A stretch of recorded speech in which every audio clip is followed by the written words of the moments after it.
Blog Talk Radio.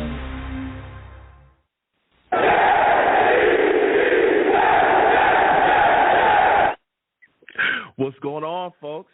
It's your boy Long Beach Joe, and I am back at it again.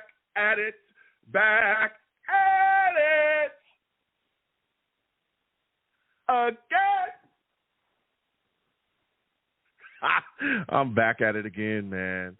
Listen, it is time to have discussions, okay? The New York Jets continue to do their thing. Joe Douglas continues to make moves to continue to better this football.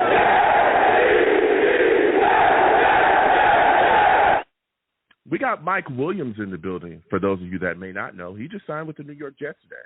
We all knew he was visiting today, but he is signed. We're going to be discussing that. Also, you know, something that broke on the last show, at the tail end of the show as we were closing, Tyron Smith, for those of you that may not know, also signed with the New York Jets. We're going to talk a little bit about that as well, just a slight bit. We're going to get to everybody because we got a lot of calls. We're going to get to the callers. Again, 515-602-9639. Again, 515-602-9639 is the number to call in. The lines are open. Everyone be patient. We're going to get to the callers, okay? But listen, let me start up the show because I'm hyped. I'm fired up. Listen, I am the man of the people. I'm here for the people. Let me shamelessly promote my Facebook page. Everyone go on Facebook, search The Long Beach Joe Show. Like that page. My content's up there. Go ahead and give it a listen. Message me. I'll message you right back. I love going back and forth with you folks about this football team. Also, leave me some feedback. I love hearing about what you folks think I do here on The Long Beach Joe Show. Okay? I love that. I want to thank everybody that does leave feedback. Salutes to everybody. You know, I really appreciate all of the thoughts and everything you folks have to say. For those of you also that may not know, okay, I'm also on iTunes as well. Going over to iTunes, type in The Long Beach Joe Show, The Long Beach Joe Show on iTunes. Subscribe to the podcast, okay? Also, leave me a 5-star rating over there and leave me some feedback. I want to thank everybody that does that. Again, I want to thank all of my overseas people. They continue to hit me up. All of the folks over there in Germany, all of the folks over there in Ireland, all of the folks over there in the UK, okay? I want to thank you. I want to thank you, seriously. Love your opinions, love your takes. Love going back and forth with y'all as well. Please, you know, continue to, give me your thoughts, and let's go back and forth and have that. I'm always, again, shocked about people that live so far away from your boy that listen to me. I'm blown away. I'm telling you, I'm blown away. So salutes to all of my overseas listeners. But I want to be clear as well. Salutes to everybody that listens to me, okay? My American folks, my folks in South America, my folks in Canada, everybody, okay? But I'm just always blown away by my overseas listeners. It's crazy. But salutes and respect to everybody that listens to me, okay? I am also on Twitter as well. Going over to Twitter, type in @TheLongBeachJoe, @TheLongBeachJoe on Twitter, okay? Follow your boy on Twitter. I'll follow you right back. Let's go back and forth and have that discussion about it. For those of you that may not know, I argue quite a bit with people on Twitter. I don't want to. I don't want to, but that's what they want to do. So here we are, right? I'm also on YouTube as well, for those of you that may not know, okay? Some people stumble on and they go, Joe, wow, you're a very handsome guy. I didn't know, you look so great. Your hairline's always crisp, always clean. Salute and shout out to my barbers, okay? My barber keeps your boy looking good. He keeps your boy looking right, all right? Some of that is just genetics, but some of it, hey, it's the barber. I'm keeping it real. I got a good barber, all right? And they say, hey, Joe, you're looking good, So I want to thank all the ladies out there for your kind words. I'm not a cocky or arrogant guy. I'm just a regular guy working with what I got. You know what I'm saying? But I want to thank everybody that comes on by the YouTube. For those of you that do not know, again, we're live on YouTube, okay, at Long Beach Joe Jets, Long Beach Joe Jets on YouTube, okay? Subscribe, hit that notification bell so when I post content, you folks will be in the know, all right? That's what we do over here. Come on by, join us. But just know that when you come over here, you're going to be dealing with some people in the chat. I call them the savages. You want to know why? Because they're savage.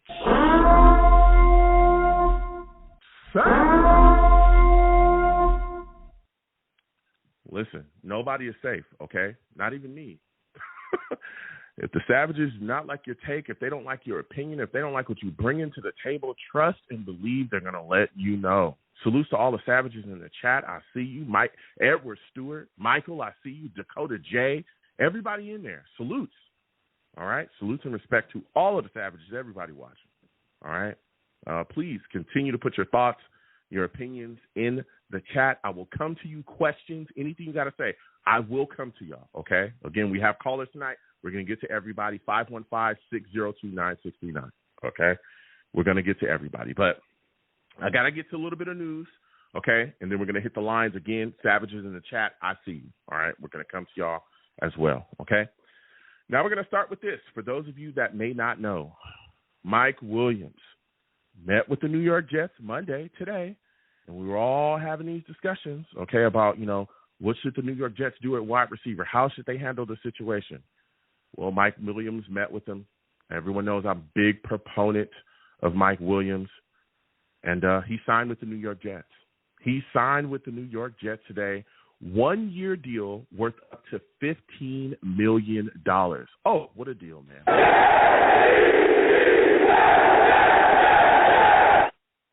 I like the move here. Now we know we'll figure out and get more of the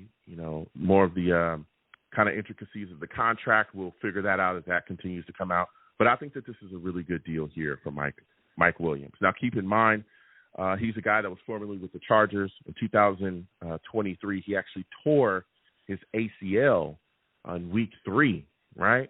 And that was in a victory, 28-24 to the Vikings. He also had a little bit of an injury, situation in 2022. He missed a few games with a high ankle sprain. But everyone knows that I like Mike Williams a lot because of what he brings to the table, okay, as a wide receiver, all right? Before 2023, he had 895 yards in 2022 before, again, 2023, him tearing that ACL. Now, here's the guy that we're bringing to the table with the New York Jets. We know that we've struggled, right, with the wide receiver position here. We thought that we were going to get something from Allen Lazard. We did not get that this year from him, and we'll be talking about him in just a second because this signing definitely impacts him, right? But often during the season, what we saw was it just felt like Allen Lazard was out there, Garrett Wilson was out there by himself. It was pretty much Garrett Wilson versus the world, right? Garrett Wilson be out there, and if Garrett Wilson didn't get open, then, hey, nothing else is going to happen. We're bringing in Mike Williams, who's a guy, 6'4", big body wide receiver. The catching radius is off the chart, okay? Now, listen, I'm not disrespecting Herbert. Herbert's a good quarterback, but, you'd often see Herbert just drop back, chuck the ball up, and Mike Williams go up there and get it. You know what I'm saying? He's going to go up there and make it happen. And I think that he's going to be a great addition to this New York Jets offense, okay? He's a reliable set of hands, and he could be a major threat in the red zone as well. That's where I think he's going to be extremely impactful here for us. And he's a great option to grab for that number 2 role. And the reason why I want to bring that up is because Allen Lazard is under pressure. He's under pressure. We all know it, okay? Listen, last year, Allen Lazard,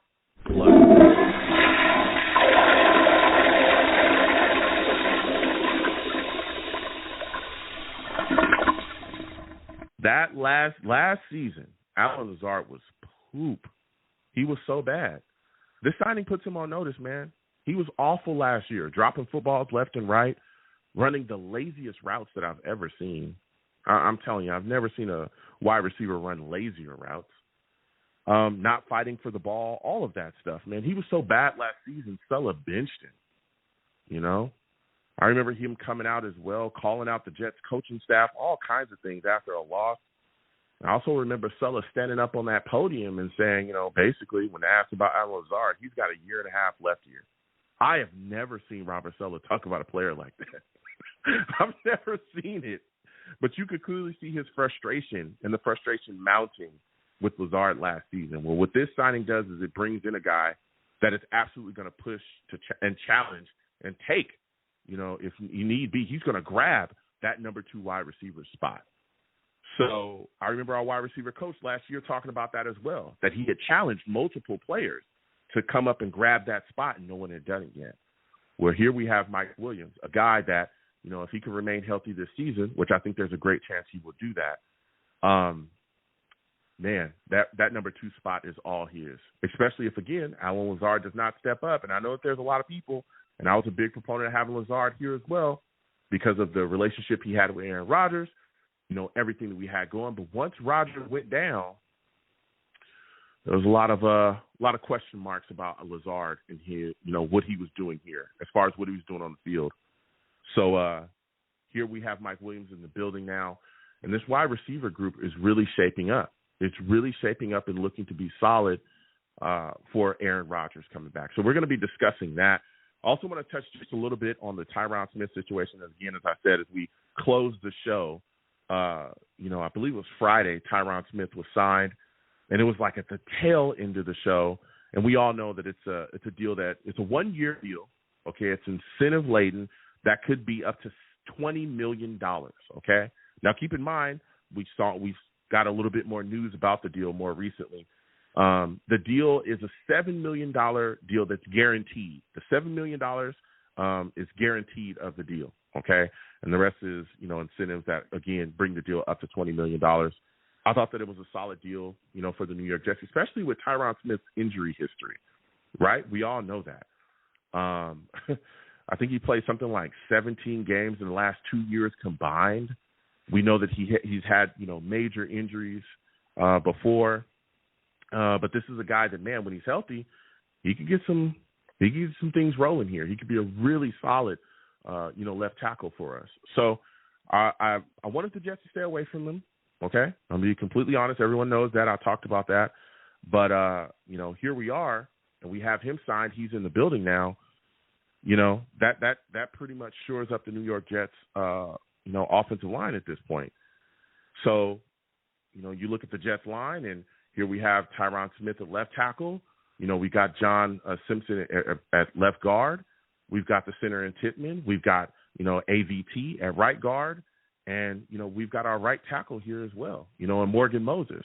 So things are looking solid. I thought that this Tyron Smith was Joe Douglas shoring things up, okay? He's going to risk it for the biscuit, and he's going to make sure that he gets guys in the building to make sure that Aaron Rodgers stays upright. Okay, that was a big deal for him. So he made the signing. Now, I look at this situation, man, and I know there's a lot of people are talking about the Jets and what could happen, as far as the draft and all these things. I do not think this takes the New York Jets out of the talk of drafting a tackle at 10. I don't, okay, for 2 reasons. One, both of these guys, or at least Tyron Smith, you look at AVT as well, injury histories, right? Tyron Smith has a major injury history. So you could look and say, hey, if Olu's there or somebody's there, then guess what?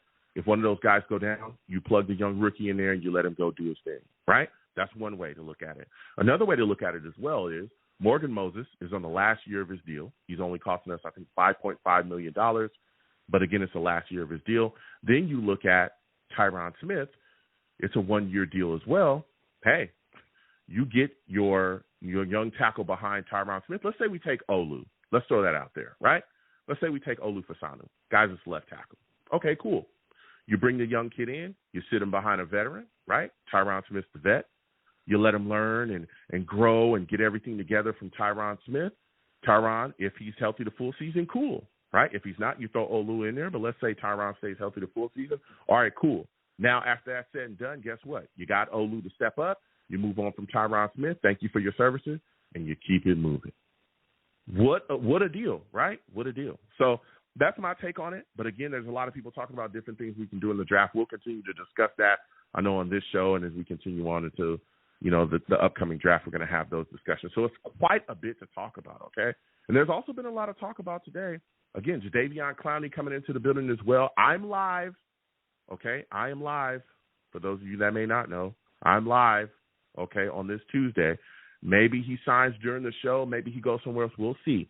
But there's a lot of talk about Jadeveon Clowney as well, visiting the Jets. We'll see if the Jets lock him down, too. That would be big because we lost Bryce Huff. We just recently lost Bryce Huff. And Joe Douglas has done something in free agency that I'm extremely happy about. He's been able to really pick things up, figure out the offensive line. But I do not like us losing Bryce Huff. And now we're looking at the situation. You got Jermaine Johnson, who's a great player, right? But got to have double-digit sacks next season. And then you look at Will McDonald, who's a guy that we're hoping to really step into a role in his second year, who was deactivated at times during his his rookie year. You know, he's trying to, figure things out again. He's a young player. Now this year, he's got to give us something in a year filled with big expectations, Super Bowl expectations for many Jets fans. So we're going to be discussing that again. 515-602-9639. 515-602-9639 is the number. Call in. I am taking all callers, okay? Keep in mind when you call in, be patient. We will get to everybody, okay? We'll get to everybody. Trust me, all right? Just be patient. Hold the line. Please give the stream a thumbs up. Subscribe if you have not already. Hit that notification bell so when I post content, you folks will be in the know, okay? Please do that, all right? Also, if you want to give to the platform, Cash App is at the bottom of the screen. Super Chat is right up at the top of the screen. Anything that you give is greatly appreciated, okay? Keep in mind for my new callers, I don't have, many rules on this show, but the one rule I have on the show is do not call into my show cursing because I'll get you out of here fast. I'm talking fast. Faster than we got Adam Gaze out of here. Oh, boy, that was fast.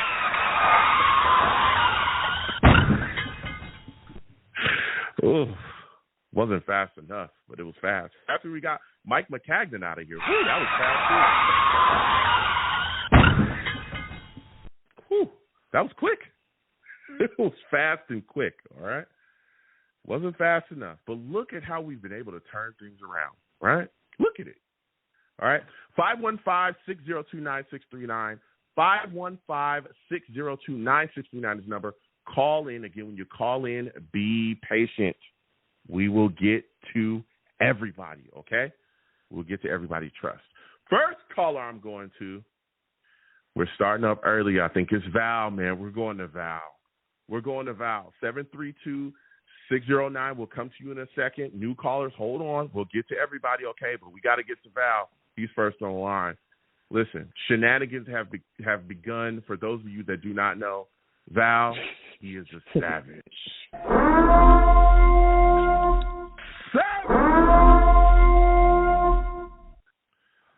Val, salutes. I want to thank you for calling in tonight, my friend. I already know what time it is.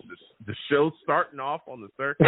Val, the New York Jets have just signed Mike Williams to a one-year deal worth up to $15 million. What are your thoughts about this, man? Man, oh, man. Salute, Joe. Salute to the chat, man. I guess the circus no stop. It's no circus, man. It's all truth, man. That's all. But hey, man, listen. Wow, man. Listen, us as Jets fans, we have to embrace this moment. We are finally getting guys in this building and actually signing the same day that they come and visit. We haven't seen that in years. I don't even know when. I can't even tell you when. But man, this is actually really good. I feel like the contract was actually really good as well too. Low risk, high reward. We can actually make some movement on the, when it comes to draft as well too. But man, this was definitely a significant, good, piece that we needed. Man, it's no more double teaming Garrett Wilson now. We actually have a capable, possibly number one or number two right now in Mike Williams. Yes, of course, injury issues and stuff like that, but we got to look at the bright side. This guy is a stud when he's out there for sure. So we actually got that. I would say that Brandon Marshall-ish. I'm not going to say he's actually his like that, but he's a big body wide receiver. And best believe the red zone. Oh man, it's gonna be like a gold zone right there for sure. Listen, I hear you, and that's my thing. And you kind of you're already kind of going where I want to take this discussion. I look at the situation. I'm like, man, this really helps Garrett Wilson. It's going to open a lot of things up for him because now, like you said, you just can't double team him without repercussions anymore. Okay, because everybody else is struggling, especially when you look at Alan Lazard and all the play that we saw from him on film. We saw him during the game. Now you got Mike Williams in the building, big time, 6'4", big body guy that can go up and get in. My next question for you, Val, when we're talking about this, do you think that this opens up the vertical passing game for the New York Jets when we talk about Mike Williams being able to stretch the field the way that he can with his size and the way that he can move? Absolutely. This guy, he's very good when it comes to route running, catching in traffic. Like, it doesn't even matter who's around him. He will catch the ball. That means, like you was just alluding earlier, man, I mean, the quarterback for the Chargers, I can't think of his name right now, but Herbert, yes. Justin Herbert, yes. Justin Herbert, all he does is throw it up. Mike Williams just catches it in traffic. Doesn't matter if there's two people on him, one person on him, he's going to catch it. He's just like Brandon Marshall and stuff. So imagine now you got Aaron Rodgers that could just float the ball in the air, and it's just like right in your hands and stuff. So he's going to flourish, definitely. And now you got Garrett Wilson that could finally have a quarterback, hopefully, hopefully he has it. Well, we got two good quarterbacks now, so I definitely got faith now. But yeah, so he can finally catch the ball. Doesn't have to worry about a lackluster quarterback play and stuff like that. So now it's gonna definitely open up. It's gonna definitely look good for both of them, man. And I just can't wait to see this, man. I'm super excited. I don't want to get overexcited, but because last year it was all over the roof. But this time I'm more in the comfort zone. I'm more happy, but I'm a little I'm definitely there, but I'm happy about this for sure. Yeah. So when you look at the Jets offense as it stands right now, Val, like, do you see any real weaknesses? What weak point do you see in the Jets offense at this point? Good question. Offensive plays. I would say the offensive coordinator. That's a weak one. Talk about it. Nathaniel Hackett is still the offensive coordinator. That I would say that is one of the weaknesses. Doesn't know how to utilize talent. Realized Breece Hall could actually catch the ball in the back zone, in the backfield after, I would say, 10 weeks after, or 10 or 11 weeks. So, yeah, that's a little concerning. But you got Aaron Rodgers coming back and stuff, so I feel like that will definitely help that out. He could change audible if he doesn't like the play, doesn't like what he sees out there, and he's very good when it comes to deciding of where he wants the ball and everything, and, he's going to discuss that with the offense. So I feel like that's our real offensive coordinator. And another weakness, I want us to listen. As much as this offensive line is so much better, I still want us to at least get more depth. I want us to get more depth. Yes. I don't want to hear. Yes. I still listen. I'm happy how the offensive line looks. I just feel like we still need that offensive tackle. I still feel like we should. I know we're probably going to discuss this later on in our conversation, but I still feel like we should trade back. Probably 13 or 14, get back into the second round, get an offensive tackle. I hear a lot of tight end. I already said this last time. I already knew I was going to hear about Brock Burrows and stuff. Bowers. So I already knew Bowers, Brock Burrows, Bowers. So I already knew that was going to come and stuff. But, yeah, I'm hearing a lot of people that want Brock, but I still feel like we need to get an offensive tackle. So, I'm definitely with that, and trading back and actually get another wide receiver in here, too. That would be beautiful. Oh, man. Yeah. Yeah, I know that there's a lot of people talking about trading back and doing all kind of different things, and that's a possibility. I'm not taking that off the table for people. But for me, this is me personally, if Olu is there, and I want to start off by saying this, too. I know that there's a lot of people that think that Alt is going to be off the board. I don't think that is as sure of a possibility as a lot of people think it is. When you look at the San Diego, goodness gracious, the Los Angeles Chargers, I'm going to get this right eventually, okay? The Los Angeles Chargers just got rid of Keenan Allen. They just got rid of Mike Williams as well, who's now a New York Jet. They could be taking a wide receiver in the first round. They absolutely could. And even when you look at their left tackle position, Slater is one of their best offensive linemen. That's a left tackle. So I'm wondering, is there a possibility that Alt could be there at 10? The only team that I look at that's ahead of us right now, unless we get jumped, the only team that I'm looking at that could end up taking a tackle is Tennessee. But we know that Tennessee has spent money on their offensive line this offseason. So I don't know. There's a possibility that Alt could slide to the New York Jets at 10. I think that there's a possibility. Unless a team jumps us and grabs him, I think he could be there. But what about that offensive tackle from Washington? What'd you say? Say it again. Troy, the offensive tackle from Washington. I think his name is Troy. Mm-hmm. Is that another person that, if he's available there, would you take him at 10? I don't know. I mean, I like Fashanu a lot. I like Fuaga a lot. Those are the two guys that I think if we're sitting at 10, I think that those are the guys that we should end up taking, me personally. That's the guy from Penn State? Well, Fasanu's the guy from Penn State. Fuaga's the guy from Oregon. And so those are the guys that I think we're going to end up taking. If we stay at 10, that's my whole thing. If we stay at 10, that's what I think ends up happening. So that's my thing. That's what I think ends up happening. And I think that's a chance. But again, trading back, I think it's not a bad idea whatsoever. Okay, it's not a bad idea.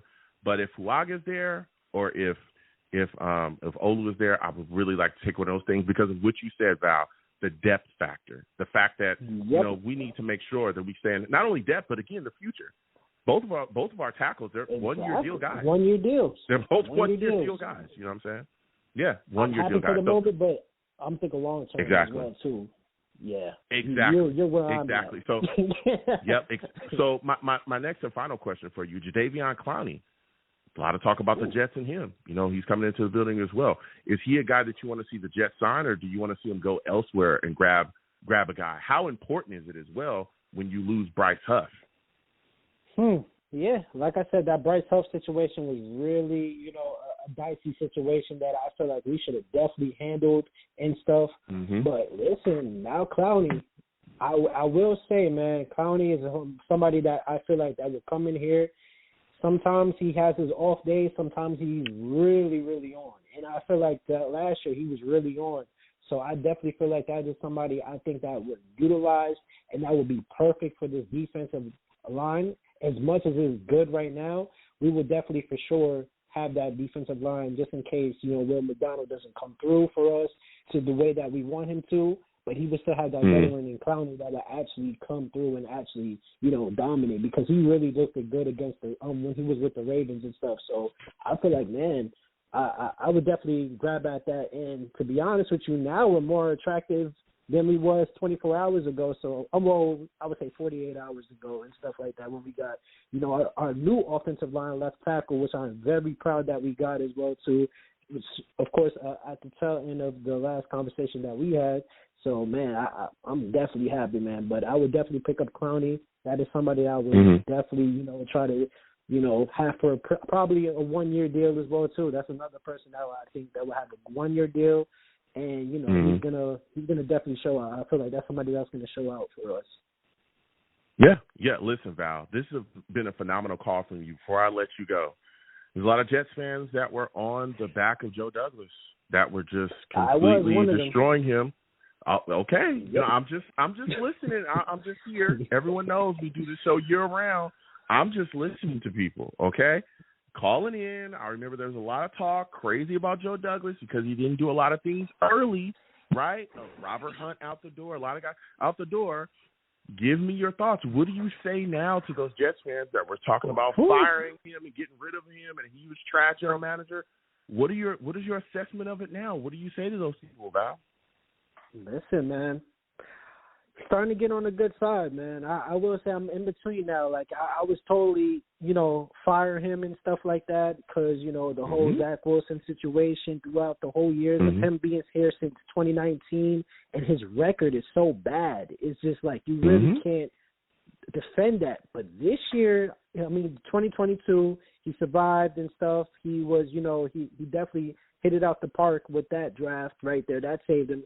2013, we can't defend that at all. 2023, sorry. 2023, we cannot defend that at all. But now, this offseason, he's definitely showed up. You could tell his back was against the wall, even though these contracts is a 1-year deals and stuff like that. But it's definitely an all-in type of contracts that we're trying to win and stuff, that we're really trying to make it to the playoffs, and not just make it to the playoffs, but try to make it to the big game as well, too. So I will say, he's definitely, heading into the right direction. Now that Joe Douglas did his side of things so far, because he still got the draft. Now I need Robert Saleh to come through because he also has a bad record as well, too. How are you going to manage this team to get us to these big games? Because, listen, you lost to an intern coach in Pierce. You lost to the Falcons, you lost to a lot of teams that we should have won. We should have been in the playoffs these past 2 years, and we went on a 6-game losing streak, and then we went on a losing streak this year as well, too.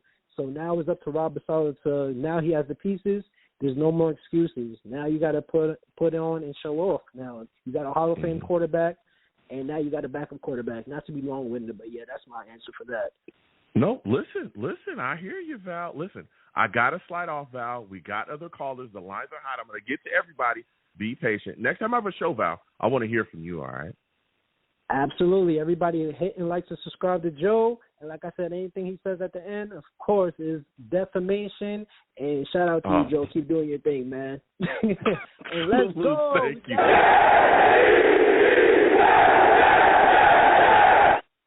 Listen, no matter what Val tells you, nothing that I've said is defamation of character, okay? Everything that I have said about Val has been factual and spot on, okay? It's been spot on, all right? Salutes to Val. We're going to keep getting to these lines again, 515-602-969. Quickly, though, we're going to talk to the Savages in the chat. I see y'all. Okay, I'm one man. Thanks for the cheese. Salutes and respect to you. Good to see you, Savage, in the chat. He says, trade back. Draft Fasanu in the first round, wide receiver in the second round. We don't have a second-round pick. We do have a third-rounder. But I tell you what, I would love to see them take a wide receiver in the third round as well. There's some guys out there that are definitely going to be able to come in here and make an impact. Salutes to you, Cheese. Edward Stewart says, a vertical threat steal. Salute and respect to you, Edward. Listen, that's a fact. All right? That's a fact. Mike Williams is going to push some things, okay? GVH, salutes and respect to you as well. Savage in the chat says, last Friday, Tyron Smith, what news will break tonight? That's always interesting, okay? Maybe we get Jadeveon Clowney signed tonight. I don't know, okay? Seems to be like my show is great luck for the New York Jets, okay? Every time I go live, there's some type of news breaking.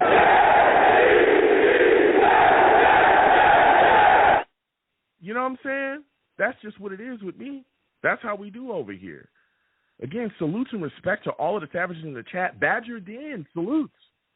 He's in the chat. He says if Joe Alt is there at number 10, the Jets will select him. That's a fact. I'm just saying there's a chance. I really believe that there's a realistic chance that Joe Alt could be there at 10. The only team I'm looking at that's like desperately needing O-line, if that, is Tennessee. And they spent some cheese. There was a lot of talk about Alt being a Charger was signed, sealed, said, and done. But with the Chargers needing wide receiver help and Herbert, being their young quarterback, I'm thinking the Chargers might take a wide receiver. And there's some up there. A lot of talks. Neighbors, Harrison might be here. Who knows? So we'll see. Again, 515-602-9639. 515-602-9639 is number. Call in. When you call in, be patient. We're getting to everybody tonight. Trust me.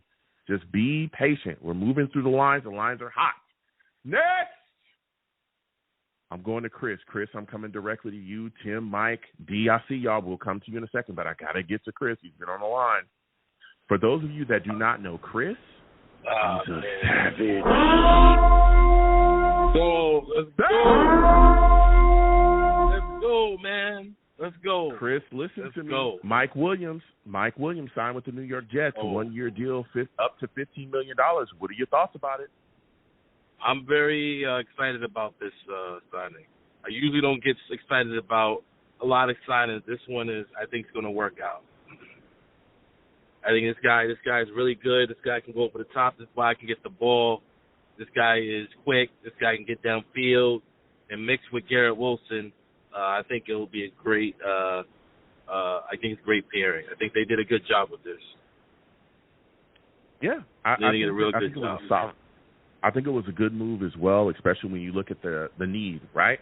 We all talk about basically Garrett Wilson out there having to do everything. Right. Our offense last year was all Garrett Wilson, Breece Hall. If they can't do something, well, then it's not going to get done.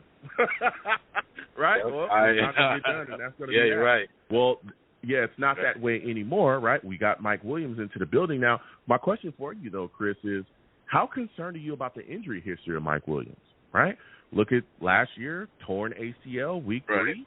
Year before that, he had a high ankle sprain. We know he had some back issues as well. In a couple of years before that. How concerned are you about that injury history coming into this year with Mike Williams on the board? Well, like I said, injuries are something that, as the NFL team, you're not going to avoid. And any team can get hit by the injury bug. Even Kansas City got hit with injuries, and it's just part of the game. So, I think a player is injury? I think a player can know his body and come back and be a lot better. So I think that with the team that we have now and the depth, the little bit of depth we have at wide receiver, I think it's going to benefit him tremendously. So I think he'll be fine. Yeah. Now, when you talk about the depth of wide receiver, what does this do to Allen Lazard in your mind? Do you think Mike Williams steps in day one and he's the number 2? I mean, where are you putting Allen Lazard at this point? Well, I think Allen Lazard gets, he can go in the slot, he can go on the outside. I think he could be used as a weapon. I think that that him coming. Listen, everyone who wants to talk about Allen Lazard is this thing. He may have gave up, but can you blame him because Zach Wilson was his quarterback? I mean, he dropped a couple of passes. Oh no, you can absolutely blame him. You can blame him. Yeah. You could no, Chris. Listen, there's a lot of things I allow people to do here, but I'm not going to allow you to take up for Allen Lazard and his poop play. I'm not having it. I'm not having it, Chris. As far as I'm concerned, he's flush.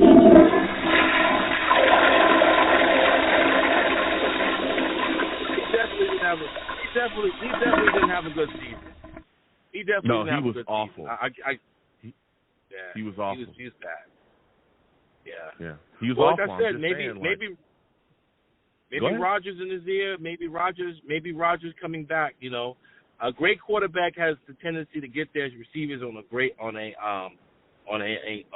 getting the best out of their receivers. I mean, I see Tom Brady do it all the time. So, maybe it's that connection, and maybe that's what you're banking on. Maybe Rodgers is in his butt this year about getting back on the thing, and maybe that's the thing because that's what's going to happen. Listen, get him to stay on the team. Listen, I look at it like this signing should absolutely push Allen Lazard. If there's any year that he's going to do something, it's got to be this year because we know that it's going to come up to a time eventually within his contract that the Jets are going to be able to move on from him and not have to worry about, owing him any guaranteed money or anything like that. Right. So he's got to step it up. I agree with that. Look, I don't give a damn who your quarterback is, whether it's Zach Wilson, you, me, you got to go out there and play, especially when you paid, $44 million to come in here? Yeah. I don't care that, Aaron Rodgers goes down and you decide to turn it off. Like, no, you need to have that on at all times.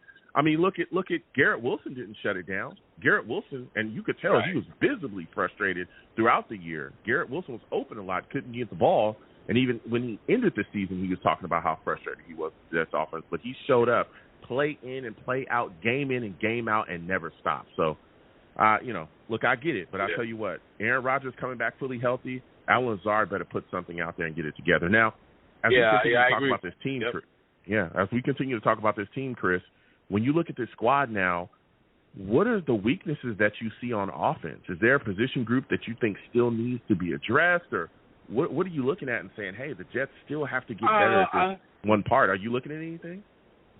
I mean, everybody knows that the offensive line, has depth issues.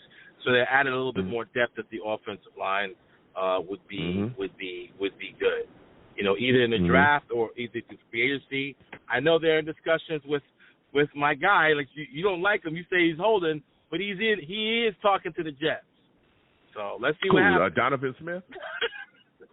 Donovan, I love to hold Smith. Donovan holding. He's talking to the Jets, bro. Smith. Yeah, okay. I don't know what to tell you. Hope he's talking to the rest, too, because he's going to be holding a lot. He's going to be holding. I have no issues. I have no issues with him coming in as depth, but as a starter, Chris, I was terrified. Continue on, though. Well, like I said, the guy wants to come back to home. The guy wants to play for the Jets, so I think that's going to happen. Yeah.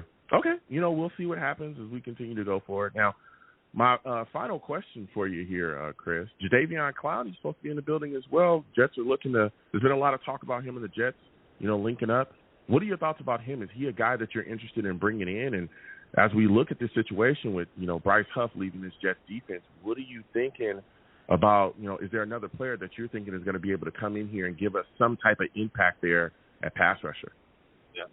Well, I'm glad you asked that because there's a couple of guys. I think that the Jets saw the money in the dice. I think Clowney's coming in, and I think another guy that's coming in his name is Randy Gregory. I think the Jets are going to bring that guy in. I think the Jets are going to bring in 2 veteran pass rushers to get him. And my prediction is, I know everyone wants offensive linemen and stuff, but based on what I'm looking at in terms of the draft thing, I really think they're going to do that thing, that Brock Bowers thing. I'm looking at it. I look at what they drafted last year. I really think that they're going Brock Bowers. But here's the thing, Joe. Before you go crazy about offensive line, I really think this year, because we got some veteran guys. I think you're kind of overlooking some of the guys that are later offensive linemen. There's some good guys in the offensive linemen, and I really have a lot of confidence. And I've told this on your show, and I explained this to other Jet fans. I think Carter Warren's going to be a very good player. I think he's going to be an excellent star. I think he was hurt last year from the Pittsburgh. This guy was the number 1 offensive lineman in the New York State. He holds records. This guy is a really good player, man. And I think that all he needed was experience and getting on things. I think this is one of those Bryce Huff contracts that we're going to look back like at 2 3 years later, and we're going to say that this guy was a good. But I really think you guys not to really look at Carter Warren as a guy that's really going to be a really solid player in the NFL for a long period of time. Well, and that's all well and good, and I respect that. But Carter Warren, hasn't shown me that at all. And I think that there's major questions along the Jets' offensive line as far as pass. Well, what is Talib Fuaga? Right? But I'm just saying, Talib Fuaga, okay, everybody's talking about he pushes it. I mean, I'm not saying anything, okay? I know you out there, you know what I'm saying? But he doesn't play against the best pass rushers in college football. So we don't really know. Listen, that's what I'm saying. We don't really know how we could do. And then when he did go against the dude from UCLA, he got him a couple of times. You know what I'm saying? So he didn't lie to got Fuaga a couple of times. So everybody's Fuaga's this. I'm looking at the tape. Wait a minute. I'm looking at the tape, and you're going to go against those kind of guys every week in the NFL. So he did okay. Listen. But it's going to take. But he's not going to listen. He's not going to come in. Chris, listen. He's not going to come in and dominate. He's not coming in and dominate. Listen. Well, look. Again, young players come in, they get things together. There's no saying that he can't come in and play extremely well. We saw Mekhi Becton's first year was unbelievable. He was coming in and stuffing guys that were top pass rushers in this league, right? I think Fuaga has the ability, and I think he does have the ability to do that. But again, Olu is another guy as well. And I get the Bowers talk. I know you love Bowers. A lot of people do. But when you look at the needs of the Jets, depth is huge for us. Again, we have guys along our offensive line has a long injury history, from Smith to AVT to even Morgan Moses has spent some time being hurt. So I think we need to address that. So on top of the fact that both of our tackles, left and right, are on one-year deals. There's no say that there's a future here. So after that, what are you going to do? And even though, again, I'm not disrespecting Brock Bowers. A lot of it, I'm going to end it with this. I'll give you the final word before I let you go. A lot of people think I'm talking about like Brock Bowers like he's a bad player. No, Brock Bowers is a good player. I think he'll be a solid tight end. But, damn, the Jets already have like 4 tight ends. We already got 4 of them. Anybody remember Tyler Conklin? Anybody remember Jeremy Ruckert? I remember a lot of the stuff that you guys are saying about about Bowers, you guys are saying about Jeremy Ruckert. Like, we're not even utilizing him to his full capacity yet. This was the guy that was making catches and playing really well and wasn't even being utilized correctly within the offense. What about Zach Kay, the 6'7" tight end from ODU that you guys told me was going to come in and dominate? We can't wait for him to play. You guys forgot about him too? Oh, I forgot. Why do we need another tight end? My God, I'll give you the final word, Chris, before I let you go. I like I said, I understand what you're saying, but according to everybody else, this guy's the next. I'm not saying those guys are bad. Those guys are good, but this guy's the next George Kittle and you know what I'm saying? That from my understanding, from what it's looking like, okay, he's the next George Kittle, and you talk about offensive linemen, going down and stuff.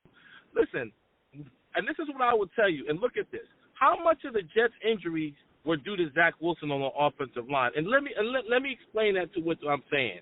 If you're getting blitzed, listen.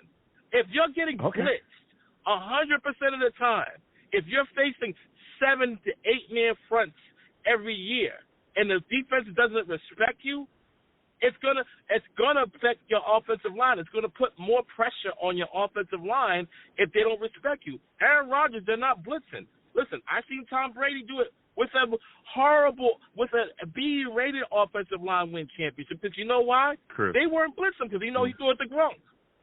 Chris, can I ask you a question? How did Zach Wilson become the starter? Because this offensive line got Aaron Rodgers killed. That's what happened. You watched the game Monday night. We all did. We were watching it here together. But we all know. Hold on a second. 4 plays into the game, right? We saw Aaron Rodgers running for his life. Before he got hurt, he was running for his life. I remember a play vividly where he was running to the right and he was stumbling, trying to get out of there because no one could block. Okay, like, come on. He had Dwayne Brown. I get the whole he had Dwayne Brown. He had Dwayne Brown. Yeah, he did. And listen, at the end of the day, you need to make sure that your depth is solid because Tyron Smith is not guaranteed to play a full season. He's played 17 games in 2 seasons combined. You got Morgan Moses on the right side. Again, I think he's a solid guy, solid tackle, but he's on a 1-year deal, and so is Tyron Smith. Address the offensive line. But listen, Chris, I got to slide off. We're going to be talking about the draft. You already know it. We're going to be talking about those things, and I want to hear from you as the shows continue on. Next time I have a show, I want to hear from you. All right, my friend? Thank you. Absolutely. Listen, we're going to keep on going. 515-602-9639. 515-602-9639 is the number. Call in. I'm taking all callers. You got to keep going to the lines. Savages in the chat. Keep putting your questions. Keep putting your thoughts in the chat, and I will be coming to you as well. Next! We're going to Tim. We got to talk to Tim. D, you will be next. Mike, I see you. North Carolina, other callers. I'll get to everybody. Be patient, okay? Be patient, all right? For those of you that do not know, that man, Tim, he's a savage.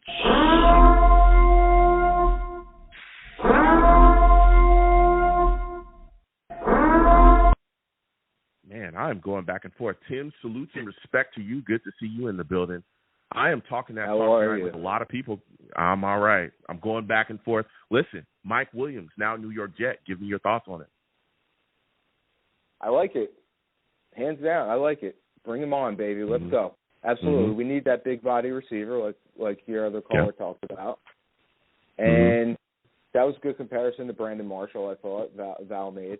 And that's what we need. We need somebody to offset Garrett Wilson. It's as simple as that. You know, as long like Lazard was supposed to be that guy last year, and look what happened. You know, whether he gave up or not because Aaron went down, I don't know so much about that. I don't know. I think he was just – I think it maybe got in his head or something. I don't know. I'm hoping he bounces back. You know what I mean? Like, because I hear you. If he doesn't, we got to bring in Tyler Boyd or something like that. You know what I mean? No, listen, I hear you. I'm hoping that he bounces back as well. He better get it together because if he doesn't, eventually New York Jets are going to move on from him. Like his play and what he displayed last season was horrific. It was terrible.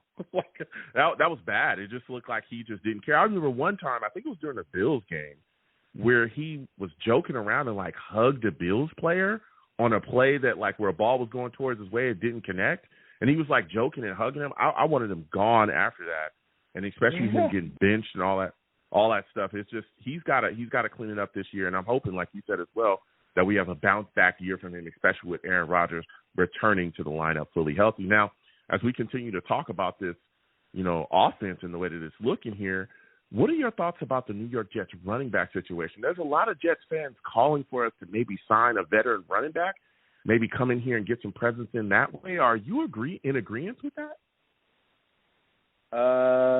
No, not really. I mean, we could get like a mediocre backup, but we don't have to go out and spend a lot of money on that or a draft. Yeah.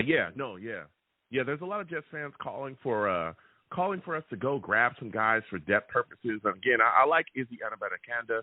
I like him and what he brings to the table. I think we need to continue to play him. Especially this upcoming season. I didn't think we played him enough last season. And I like Breece Hall as well. But like you said as well, if we can bring in a guy, just a quality, veteran guy, like you said, a backup guy that's going to come in and just help us within that role, I think it'd be a good move. There's some guys out there as well that I think will be solid for the New York Jets. Yeah, Dobbins is out there. Yep. Dobbins is out there. Boston Scott as well is another guy. Yep.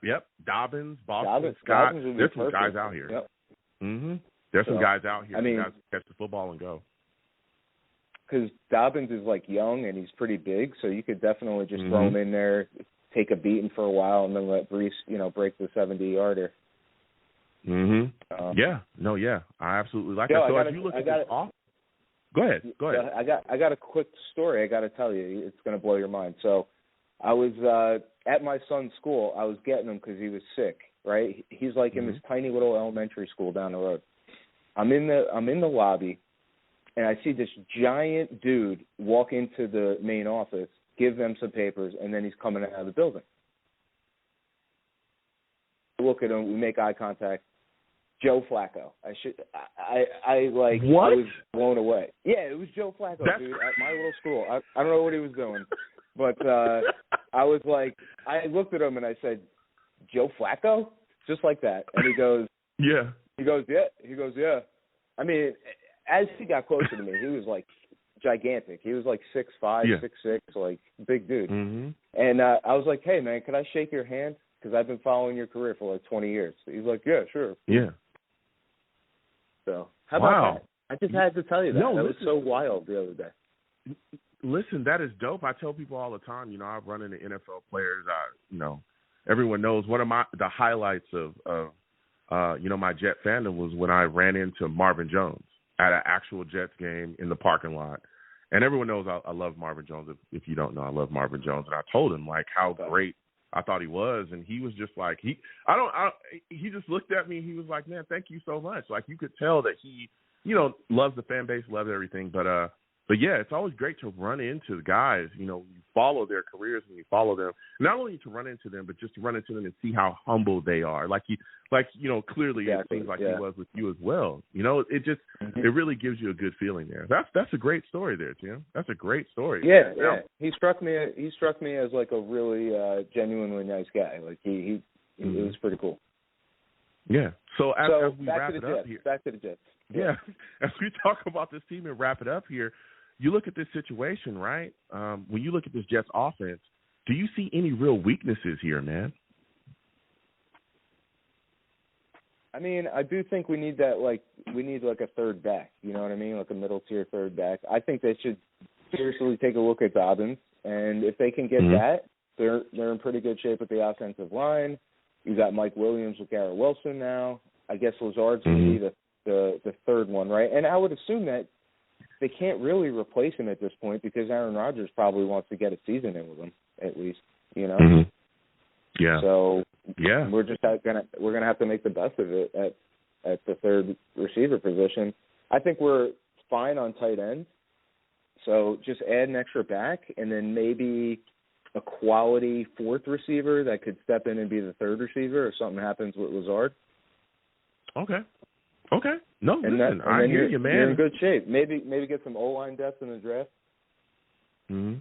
Yeah, I hear you, man. And I'll tell you what, I think that Joe Douglas has really shaped, he's really been able to get some things done. I know there was a lot of Jets fans that was on his back, that were screaming for him to get fired, Tim. I know you heard them as well. And he's been able to round it out, man, and really put some things together. Before I let you go, what are your thoughts about that?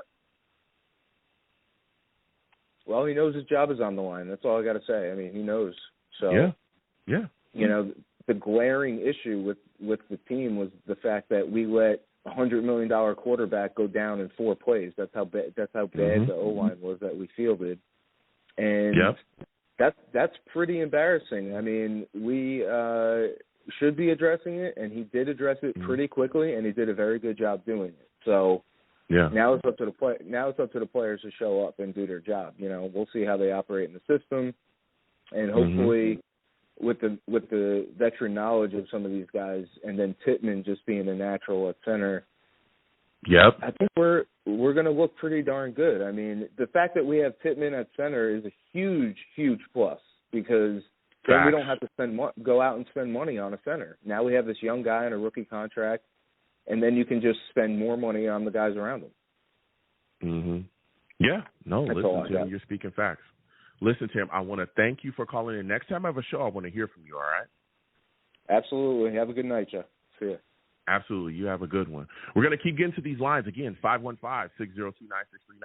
515-602-9639 is the number. Call in. Again, when you call in, be patient. We will get to everybody. Next, we're going to D. D, we're coming directly to you. Mike, you'll be next. North Carolina, Steve, Colin, Phenom, new callers. I'll be coming to you in a second.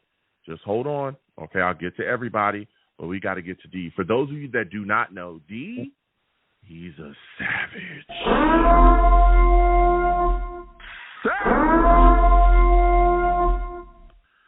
D salutes. Okay, for those of you that do not know this man, D, he is from the Bronx. I want to be very clear about that, okay? This is D from the Bronx, not from Brooklyn, not from Manhattan, okay? He's from the Bronx, okay? I want to be clear about that, because I know you be checking people about that, all right? I got friends that are from the Bronx. I do have friends from Brooklyn, okay? I have friends from Harlem. I'm a Harlem dude myself, okay? I got friends from there, but this is D from the Bronx. Listen, D, salutes and respect to you. It's good to hear from you again. We haven't heard from you in a minute. Give me your thoughts about Mike Williams being a New York Jet, man. What's good, Joe? What's going on, man? Joe? Talk to me. Listen, man, I like it. I like the move, man. That is it. We need this. We needed this. We needed this. We ain't overpaying for anything. And most of these guys' contract, they only get that full contract pretty much if they play the whole season. And that's what they're banking on. And it gives them extra incentives too. Just like Smith at tackle. His contract is only worth $6.5, but if I play every single game, I'm getting $20 million. So hopefully that's motivation to make them do whatever they got to do to play every game this year. Yeah. No, listen, D, you're talking facts, man. And that was one of the things, Mike Williams, again, he has an injury history. His deal is worth up to $15 million. But I love bringing him into the building because it pushes, Allen Lazard and the rest of our wide receivers to step up as well, because this is the guy that can come in and grab that number 2 spot, especially with all of the weight that we put on Garrett Wilson last season. It was basically like, hey, Garrett, if you don't do something, it ain't going to get done. Well, now we got a guy that can come into the building. He's a guy that can push and stretch the field, big body wide receiver, can go up and get it. Not only that, but in the red zone, man, he becomes an absolute weapon because of his size, which is one thing you cannot teach in this league. So I really like the signing. But you were talking a little bit about Tyron Smith. I want to get your thoughts on that signing as well. You talked about the deal, only $7 million guaranteed, up to $20 million, though. Do you like Tyron Smith being brought in to be the New York Jets left tackle? Absolutely. Absolutely. He's a beast. He's a beast, man. That's an animal, man. He's an animal. It's exactly they bring in exactly what we need to the offensive line, that toughness and people that's going to push you around all game long. And I bet Brees right now is in heaven right now. He got to be. He got to be. He got to be. Don't listen. You're talking facts. I remember at one point during free agency, even Brees on his, I think it was on his Twitter. I think it's called X. I still call it Twitter. I don't care what anyone says. On his Twitter, even he tweeted, hey, I'm watching all these offensive linemen get signed elsewhere. What's going on? You know what I'm saying? With the eyes. So even he himself was like, what's going on? But, hey, we got it done. The trade for Morgan Moses, like we were just talking about, the Tyron Smith signing, I thought it was a good move. Now, as we continue forward, you look at this signing, in your mind, D, does that take the New York Jets out of drafting a tackle when you got Morgan Moses and you got Smith? Do you think the Jets should, not take a tackle in this upcoming draft? Nah, they got to take another tackle. These are 1-year deals. You know what I'm saying? And we can actually set ourselves up good for the future, honestly. If they, honestly, in this draft, I would move back. I wouldn't move back too far, but I would be just far enough that I can get a Fuaga or I can get that animal from Alabama. I wouldn't move back too far, but I would move back far enough that I'll be in range to get one of them two, even the tackle from Washington. And if we can grab another two, that would be, that would make the draft, man, for me. Yeah. Yeah, we'll see what happens. Like I said, I'm not against trading back. I'm not against it. I'll tell you what, if Olu is there, ooh, brother, I don't know if I'd want to move. And again, everyone knows I'm a big fan of Fuaga as well. He is a monster. I think a lot of people are talking a little crazy about him. I think his stock has risen, especially since the Combine. People have really been talking about him and the show that he put on during the Combine. He interviews extremely well. I think a lot of people sleeping on it. I'm telling you, that boy get his hands on you, he's going to kill you. he's going to kill you or come close to it. You know what I'm saying? Out of all of the offensive linemen, Fuaga, man, he gets to them linebackers so fast, and it be pancakes. I call them Pancake City.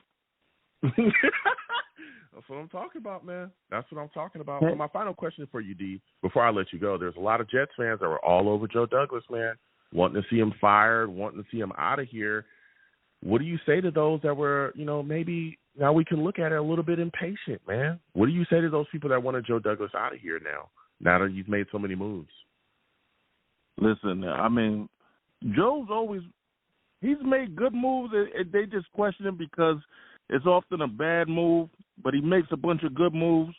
He's undefeated in trades. I can tell you that much. I don't know what he be swindling these other teams with, but he hasn't lost a trade yet. He has not lost a trade that I can remember. So, now, you know what? He's putting everything in place now. You know what? It's up to the coaches now. It's up to the coaches. Yeah. They got the coaches he's giving them everything they need. The coaches got to put the product on the field. That's it. Yeah. Or get him out of here. Man. That's a fact. Listen, this is the year, okay? Woody Johnson already came out, pretty much let it be known. If the Jets aren't better, we will see heads roll, especially if Aaron Rodgers is fully healthy this season. If the Jets aren't better than what we saw last season, oh, brother, we won't have to worry about it. These guys, everybody's going to get fired. Listen, D, I got to slide off. We got other callers. Next time I have a show, I want to hear from you, all right, my friend? No doubt, Big Joe. Absolutely, man.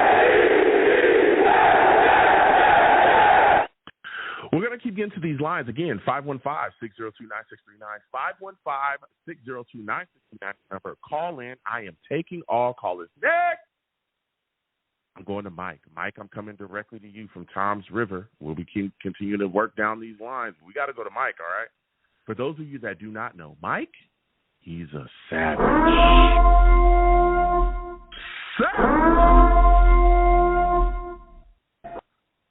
Mike, salutes. I want to thank you for calling in. Listen, Mike, we talking that talk tonight, man. Tyron Smith, we know, got signed Friday. We saw a little bit of his deal. I think it's like 6.5 or 7 million, is guaranteed out the deal, but it's up to 20 million, so it's a lot of incentives there. But tonight we get news. Mike Williams has signed with the New York Jets, 1 year, $15 million deal.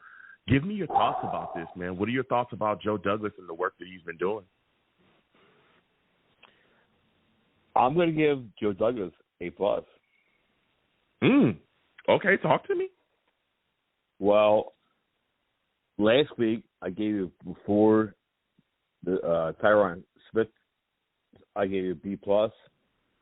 I didn't want him, but okay, we got him.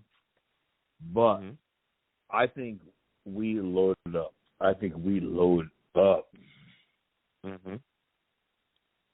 Yeah, listen, we made some moves here, and especially, again, with Mike Williams being brought into the building, I think that did some really good things for us, especially at that number 2 wide receiver spot, right? We saw, there were some issues last year, especially just relying on Garrett Wilson so heavily. Alan Lazard wasn't showing up. Things weren't getting done with him. We actually saw him benched. There's a lot of issues. Now you bring in the big body guy that can stretch the field for Aaron Rodgers, and I feel like the vertical passing game is going to go crazy for the New York Jets. Do you agree with that? Yeah. I go Bowers. So you're still into taking Bowers? You still want to see the Jets take Bowers at 10? I'm going Bowers, man. They'll open up the wider field, just like Kettles, everything. Wide open, man. Listen, I hear you, man. Listen, at the end of the day, I understand that there's a lot of talk about Bowers. I get it. But, man, I'm looking at it. I'm saying we got to take a tackle. You got to look at the situation and figure things out. So, because we need depth and other things. But I understand the Bowers talk, and I get it. Now, before I let you go, Mike, Jadeveon Clowney, a lot of talk about him possibly becoming a New York Jet. Is that something you want to see as well? No. We'll pick up Van Noy. We'll pick up I think Van Noy will pick up like 8.5 sacks. Okay, so you want to see the Jets go after Van Noy. Okay. Listen, I hear you. Listen, Mike, I want to thank you for calling in, my friend. I got to slide off. We're going to keep getting to these lines again. 515-602-9639. 515-602-9639 is the number. Call in. Next! I'm going to my guy from North Carolina. Oh, yes, we're coming directly to him, okay? For those of you that do not know, this man from North Carolina is a savage.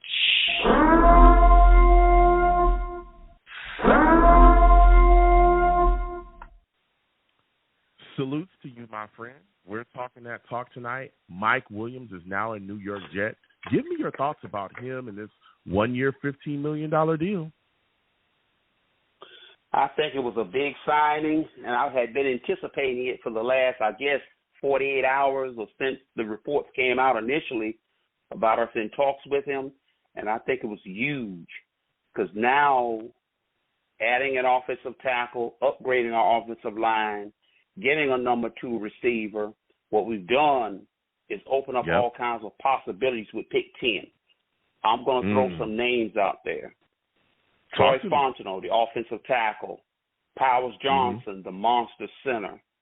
Brock Bowers, tight end. And I'm going to throw another name in there. I'm going to throw a monkey wrench in this. Jared Verse, defensive end, Florida State. And the reason I'm throwing that name at you is because they lost Bryce Huff. That was a huge loss. That's the only thing that went wrong this off-season. I was so disappointed is losing Bryce Huff. Now, I'm thinking, I'm going to keep my eyes on this board. I'm going to anticipate this draft as much or more than any draft in recent years. If Bowers is on the board, Jared Verse is on the board, Powers Johnson is on the board, the versatile tackle Troy Fontenot's on the board, that's going to be something to keep your eyes on as far as who they pick. And it might tip you off as far as who they sit up there to announce the pick. Now, if if my man, what's his name, that used to play under Rex, the defensive end, you know what I'm talking about. He used to play defensive end in our 3-4. It wasn't Jenkins.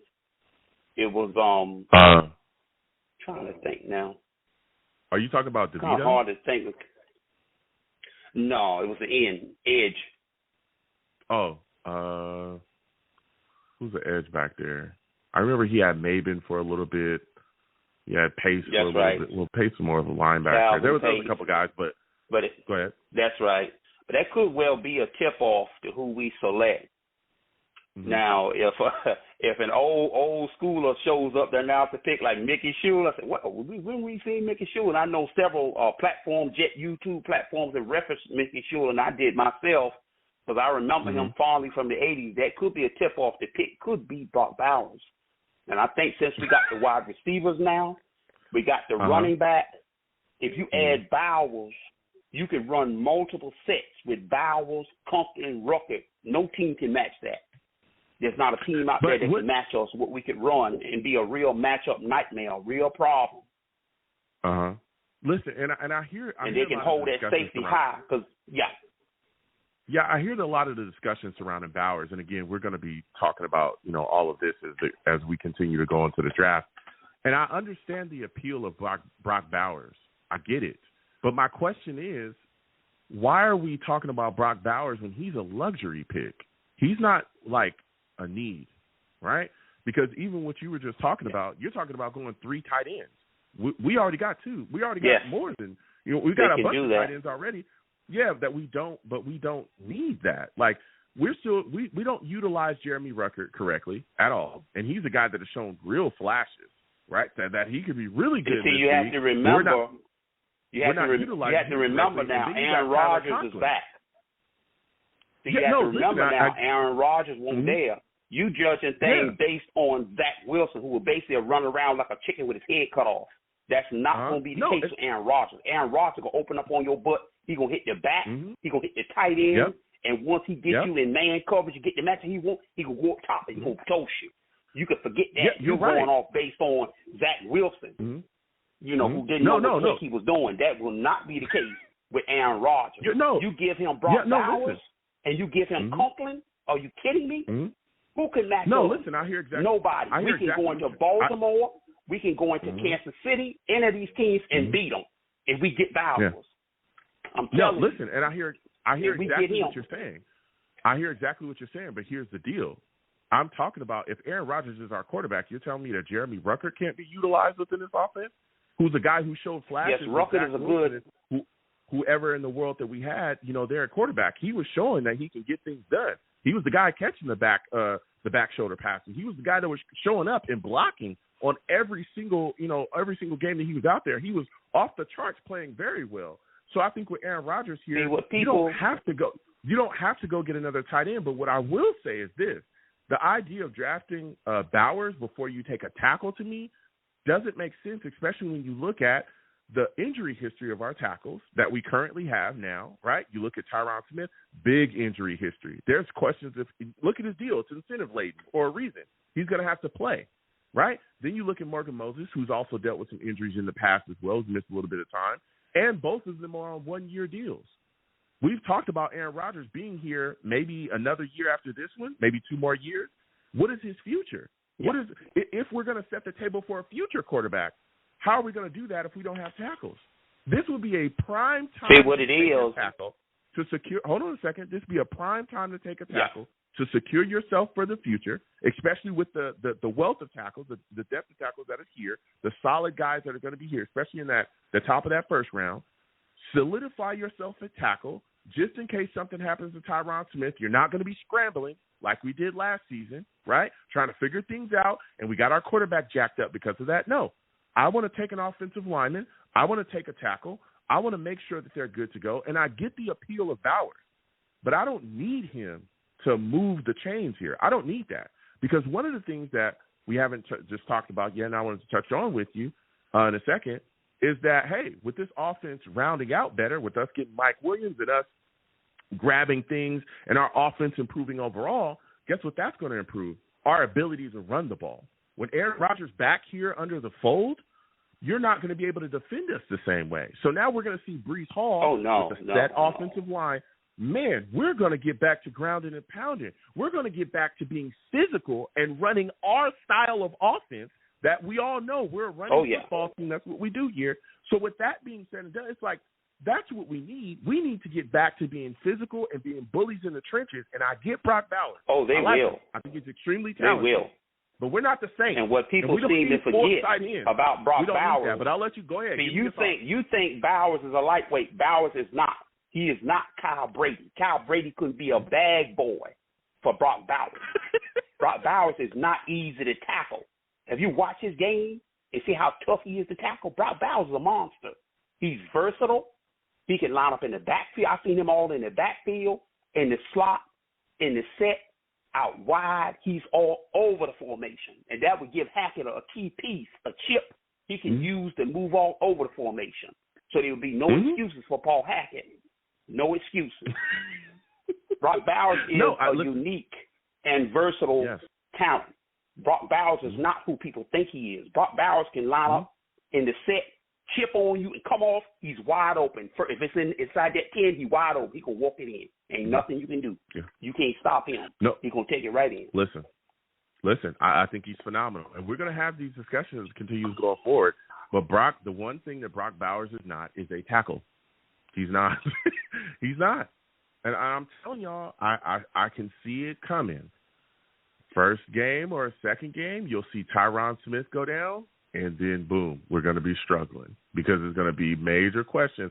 And especially, again, with the future, I'm looking at this tackle class, and there's a real possibility that Alt could be there at 10 with the Jets. I'm telling you, people looking around, the Chargers need wide receiver. I don't think they'll take a tackle. Tennessee's the only thing standing between us and Alt, possibly. I do not see how you pass as on far Olu, as the Joe Alt situation, I don't see it. Go ahead. Let me say this. Now, let me say this. If Alt is there, obviously they're going to take Alt. I'm down for taking Alt. And there are a lot of unknowns until this draft occurs. Now, at one time, he was projected to be a top 5, top 6 pick. Now it's not certain. They talk about him sliding down because the quarterback's going to go. And some wide receivers are going to go. 1 or 2 defensive players, that could be the key, that are going to go too. 1 or 2 of them edge rushers, I think, is going to go within the top 10. It's going to be close. If he makes it to us to 10, it's a home run. Absolutely. If it comes down to Bowers and Alt, you got to take Alt. No doubt about it. You got to take Joe Alt. Joe Alt is a good tackle. You got to take him. I'm not under any delusions, even though I love Bowers in terms of his skill set. But if it comes down to him and Alt is the number one, I believe, the number 1 tackle in the draft. If he flies to us, that's a home run for Joe Douglas in terms of his draft. Yeah. He don't have to do anything else. He is, and I'm telling you, Olu, right now, I've been talking about it. Olu, I think, is the best pass protector in the draft. I think he plays the best pass pro in the draft, but I think Alt overall is the better tackle, the best tackle in the draft. Yeah. But again, I don't want people to sleep on Fuaga. Don't sleep on my guy Fuaga either, okay? I'm just saying. Oh, yeah. I know some about him, too. Yeah, Fuaga's a monster. Very physical. He fits the mold of what Joe Douglas is going to look for, just that mentality. I think they say he was a team captain, and he's very tough, a very tough and nasty offensive lineman. And, we're trying to go to more of a downhill power, just straight to the hole downhill where we did under Rex Ryan. You're correct. If we get back to that style of football, it's going to soften up the defense, and then Aaron Rodgers can have his way with them. From the neck up, Aaron Rodgers may not be what he used to be physically, but mentally, he still knows what to do. He knows how to process the game, and it's going to be easy. Pitch and catch. Yeah. And that's what I've been trying to tell people. Everybody thinks that Aaron Rodgers coming here means that the Jets are about to turn into like the greatest show on turf. No, it's still about running the ball. It's still about running the ball because, like you just said, Aaron Rodgers, I'm telling you, mentally, that guy knows where everything is, and he can make the plays and make the throws. He does. But I'm not trying to put him in a situation where he has to throw a bunch every single game. That's not how we're going to do stuff. That's not how we're going to do things. But I'm telling you, running the ball. And I said just weeks ago that it's going to have to be Breece Hall. It's going to come down to Breece Hall. He's our number 1 option, number 1 weapon. Hopefully they'll get back to that old school 25, 30, 35 touches and let him run the ball. Soften him up for Aaron and make his job a lot better. Limit the contact, limit the hits. If we can do that, then maybe Aaron can make it through a season if we're lucky, Yeah. Now, before I let you go, man, there was a lot of people that was ready to get rid of Joe Douglas and get him up out of here. I'm talking about, I had a show and people were saying, fire him. He has not done. This was early in free agency, and they were looking for a lot of splash signings, and he wasn't doing it. What do you say to those Jets fans that, weren't patient and were ready to get him up out of here now? What do you say to those that wanted to see Joe Douglas gone before he really started making all these deals and moving things around? Joe Douglas is a very, very good general manager. I understand last year, wasn't his best year. He had a rough year because a lot of his signings and acquisitions didn't work out. Delvin Cook, Alan Lazard, all of it was like a nightmare. Unbelievable. He bounced back nicely this year. He's never active through the first wave. That first day or so, it's quiet. We wonder what's going on. And then, got time to get to day 2, day 3, it starts picking up. you know how he does. He never jumps in that first day. You're going to see a lot of movement, hear a lot of rumors, and the Jets are just quiet, you know, like cricket. You don't hear anything. And then maybe 2 days later, all of a sudden, boom, midnight hours, you get up early in the morning. Maybe you like myself, I do YouTube. You know, I'm checking out for you and all the, you know, Jet content created. All of a sudden, I see stuff posted, the Jet sign, you know what I'm saying, the Jet sign, an offensive tackle from the Cowboys. I'm like, wow. This just came out of left field. I didn't expect this. I know the names had been out there, but I'm like, whoa. I think people really underestimate Joe Douglas. Joe Douglas is really smart. You know, he's a really calculating guy. He knows what he's doing. And I think, anyway, you can't just tear this team down. You got to let Joe Douglas come back at least for one more year and Robert Saleh and finish what we started. You know, I want to see what happens with this team with a healthy Aaron Rodgers and just see what we can do. Last year was a disaster. It was a nightmare for everybody. It was really a very, very difficult year, losing him and injuries to the O-line. It was terrible. Listen, if they don't do something better than what we saw last year, North Carolina, they're going to get fired. Yeah. They're going to get fired. Oh, yeah. You and I both know that. They're going to get fired. And I get it, not wanting to see it tore down. I don't want to see that either. But they got to be better. I've said this, and I'm on our record. I'm going to continue to say it. Unless they're like a game out of the playoffs, right? If they don't make the playoffs, they better be like a game out of the playoffs. If Aaron Rodgers is fully healthy this season, I'm going to say this right now. If they're not like a game out of the playoffs and barely miss the playoffs, if they win as many games as they did last season, people going to get fired for sure. People going to get fired. Sellers going to get fired. All these guys going to get fired. So they got to step it up, and I think Joe Douglas is definitely, you know, turning the wheels and trying to shore up a lot of things that we've seen. He attacked the offensive line and got guys in here. And it's going to be interesting to see how he continues to move and shake, especially with the upcoming draft. Because there's a lot of talk. When you talk about Bowers, I want my tackles. There's talk about him trading back. We'll see him. We'll continue to keep having shows. Listen, next time I have a show, I want to hear from you, all right? Because I got to slide off. Oh, yeah, as always. I enjoy you. Absolutely. Thank you for calling in. Hope to hear from you in the next show. Got to keep moving. 515-602-9639. Again, 515-602-9639 is the number. Call in. Edward Stewart in the Savages. I see you. Edward Stewart in the chat says, is everyone sold on the Jets linebackers? That's a good discussion to have as well. We're going to be having that too. Listen, you got Quincy. You got CJ, right? You got other linebackers too there. Listen, let me tell you something. There's some question marks, especially if CJ goes down after him. There's no middle linebacker. Jamin Sherwood's definitely going to have to continue to show us that he can, you know, be that guy. All right. Quincy has played very well for us, but I think the Jets will address that as well. You know, in the upcoming draft, maybe later on they take a linebacker in that situation, man. A lot of things moving and shaking. All right. Lot of discussion. I know that there's a lot of guys looking at this situation now. We've gotten our tackles. A lot of discussion about what the New York Jets should do at linebacker. Okay, I'm telling you, a lot of talk about what the Jets should do in the first round now as well. Trading back, drafting Bowers. A lot of talk about that stuff, man. A lot of talk about that stuff. 515-602-9639 is the number. Call in. Savages, keep putting your thoughts in the chat. I will come to y'all, okay? Questions, thoughts, ideas. GVH in the chat salutes. He says, this has got to be the worst time to employ Hackett and Keith Carter. Oh, man. Oh, boy. All right. We'll see. Look. Aaron Rodgers is coming back. I think that'll take away some of the stuff with Nathaniel Hackett, right? Because we all know who really runs this offense. Now we do, right? Keith Carter, okay? We'll see what Keith Carter can do, okay? We'll see.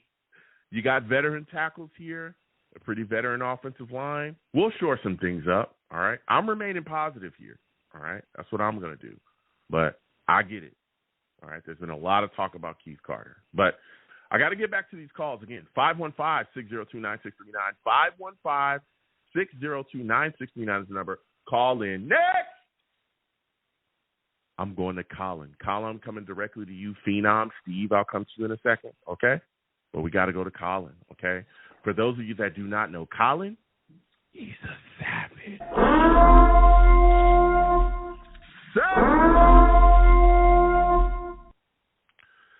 Colin salutes. I want to thank you for calling in tonight. Mike Williams is now a New York Jet. What are your thoughts about this? Everything Joe Douglas done so far this year, Joe, hands down. I have no complaints. But I do have a complaint. Okay, go ahead. Because I have to hate on something. So, for those of y'all that don't know, Colin's a hater, trying a professional hater. Go ahead. A minute. Yes. So, Joe, T-Mobile is trying to charge me $1 per minute to call into your show. What? And somehow they said, okay, they're going to charge me 6 cents per minute. So, yeah, I'm hating on T-Mobile. I'm about to drop them like we dropped Jamal. Okay? Oh, so, anyhow. Hold on. We did get rid of him, and he's up out of here. Yeah. Get Jamal Adams up out of here. Get him up out of here. Yeah, I like that. That was smooth. That's smooth, Colin. Continue on. Yeah, I'm gonna get T-Mobile out of here too. So, Joe, everything Joe Diaz, I have no issues. The one thing that I wanted to talk to you though about, like, I'm thinking like outside of the box right now. Okay. When I look around the league and I saw Zach Wilson, Justin Fields, Matt Jones, Kenny Pickett, Bryce Young, I'm seeing like all these rookies that started and didn't have, the presence like a Aaron Rodgers, the mentorship, the leadership. And I'm just thinking outside the box, like, why are we not even like talking about maybe drafting a quarterback at 10 to learn from Rodgers? Okay. I get the whole thing with the O-line. We addressed the O-line, right? Joe Douglas went and got 3 guys right there. So they can always get a O-line guy in the 3rd or the 4th round. We just addressed the wide receiver, so I don't think wide receivers is like a big need at 10 either. But I just feel like we need to take advantage of Aaron Rodgers and his leadership and mentorship that he can bring to a quarterback because, God forbid he goes down, Tyrod Hill is our guy, he gets injured, we don't have anyone, right? So I'm just trying to take advantage of everything we can get from Rodgers, not just give him, a ton of weapons like everyone wants to do. So I'm also looking at, the quarterback is an important position on the team, and I just feel like we need to get a rookie in right away to learn from him. Are you talking about the possibility? I just want to make sure that I'm clear about this. Are you talking about the possibility, or you want to see the New York Jets take a quarterback in the top, like with the 10th pick? Is that what you're saying, or what are you saying? Where do you think they should take them? I don't think they're going to take one. I don't think they're going to take one at 10 because of the O-line depth that we need to address. But I just feel like because a quarterback is so difficult to get, like getting one at 10 and getting the O-line in the 3rd or 4th round, versus getting an O-line guy at 10 and getting a rookie in the 3rd, 4th round. I feel like you're not going to get that quality of a quarterback in the later rounds, whereas you can get that at 10. That's I'm just thinking out loud. No, listen, I'm happy. Whatever they do at 10, Joe. Yeah. Whatever they do at 10, I'm going to be happy. As long as listen. Yeah, I've had discussions with Jets fans that have talked about taking a quarterback early. And here's the deal. I don't think that the New York Jets are going to do that because we're in win now mode. So everything that we do, at this point is to win now because we only have Aaron Rodgers here for another 2 years. I think that we're going to do that probably when it's like, done. We'll probably do that after Aaron Rodgers' run here is over. But right now we're tooling up and loading so that we can go and it's Super Bowl time. There's Super Bowl expectations. And Robert Saleh and Joe Douglas have talked about that publicly. Ever since we got Aaron Rodgers, we flip that switch. So everything that's done is to put us in a position to win. It's not about mentoring and stuff like that, and I get that, right? Well, what's the future? The future is we're going to draft a young quarterback when Aaron Rodgers is ready to hang it up. That's the outlook right now. That's what I've seen.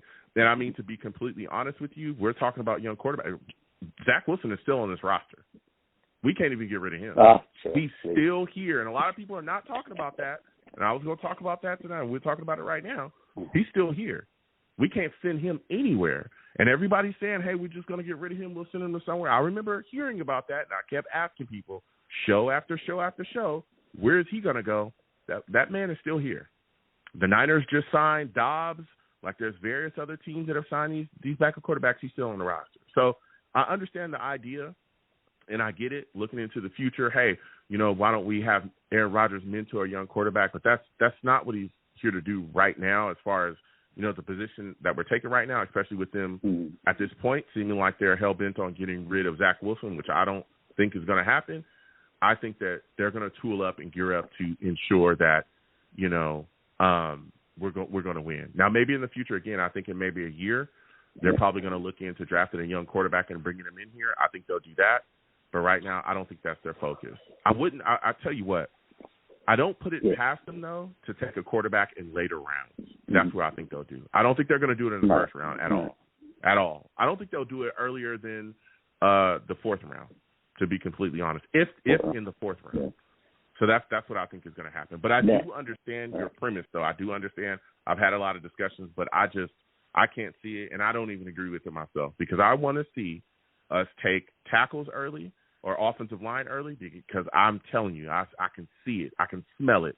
Where something happens along this offensive line and we're in big trouble because we didn't grab a guy. We didn't grab Olu or Fuaga or somebody early to come in this offensive line and protect Aaron Rodgers, and then everything falls apart like it did last season, and that's the last thing that I want. You know what I'm saying? And even if you're adding weapons still because there's a need at wide receiver. But go ahead, give me your thoughts. If they're going to go O-line then in that case, then I think what they should probably look to do is trade the pick and move back a couple of spots. Unless they're like super in love with like one player and that player falls to 10. What's the lowest you think they should go? Probably have like a second round pick, because if they can trade back and get a second round pick, then that's the only how I would say trade back. If they can trade back and acquire a second round pick. So I don't know what teams, have multiple picks in the second round that would be willing to do that. But probably 15 if I had to say trade back. No more than 5 spots. Okay. Okay. But again, I'm just throwing a number out there because I don't really know who would trade a second round pick. But I wouldn't trade back if I'm not getting a second round pick. Yeah, listen, it's going to be interesting to see what the Jets do. But again, these signings I think have been really good moves. And I know that people are in love, like you said, is what you like, exactly what Joe Douglas has done. The one thing that I do not like that he's done this offseason is allow Bryce Huff to walk away. I don't like that. I don't like it at all, and especially when you look at the money that Bryce Huff got. I think he got like $17 million a season from Philadelphia. Just looking at his contract, like the first year, his cap number is like $4 million, and then it's $7 million. He doesn't even get over $20 million until 2027. Like, how do you let Bryce Huff walk away and go to Philadelphia, a team that's just rushing the passer out the wazoo for that? It's like we easily could have matched that and kept him. I think that is Douglas's big miss of this offseason.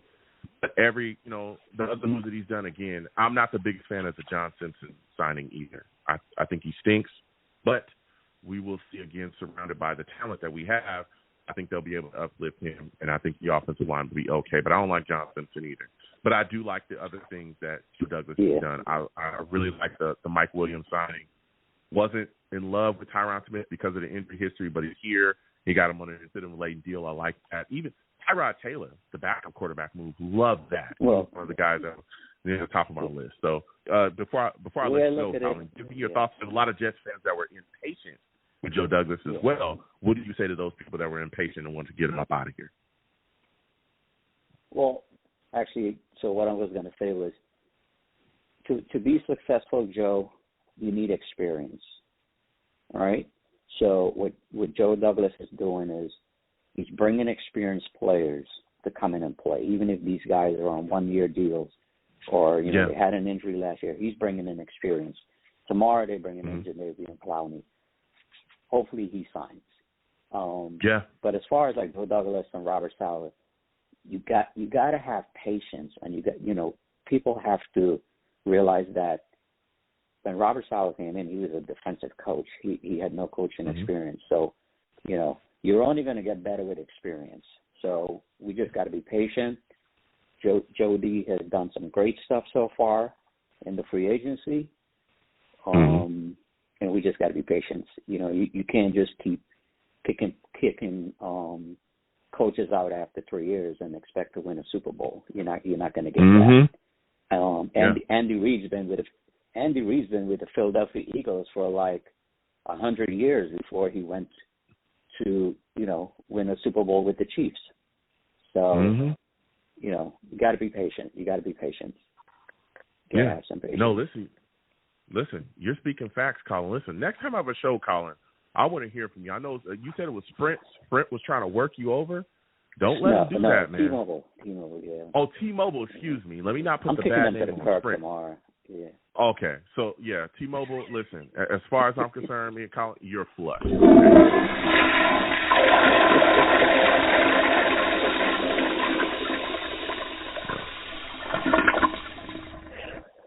Listen, Colin, next time I have a show, I want to hear from you, all right, my friend?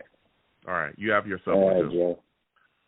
Listen, Colin calling in, he knows what he's talking about. Salute to Colin.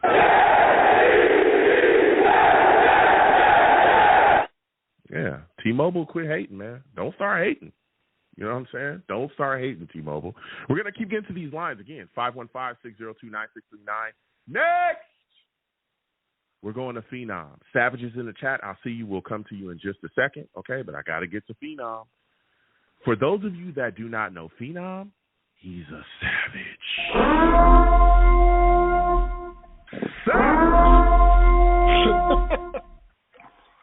Phenom, salute.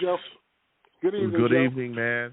Mike Williams is a New York Jet. Tyron Smith is a New York Jet as well. I like his deal, $7 million guaranteed. His deal's worth up to $20 million. Mike Williams' deal is worth up to $15 million. We'll get the particulars on his deal as time continues on. What are your thoughts about the signing, man? Oh, well, if you're not happy with the Mike Williams signing, just like Aaron Rodgers, and I believe the focus this offseason, like Aaron Rodgers said, was a couple offensive linemen and a receiver. They did that.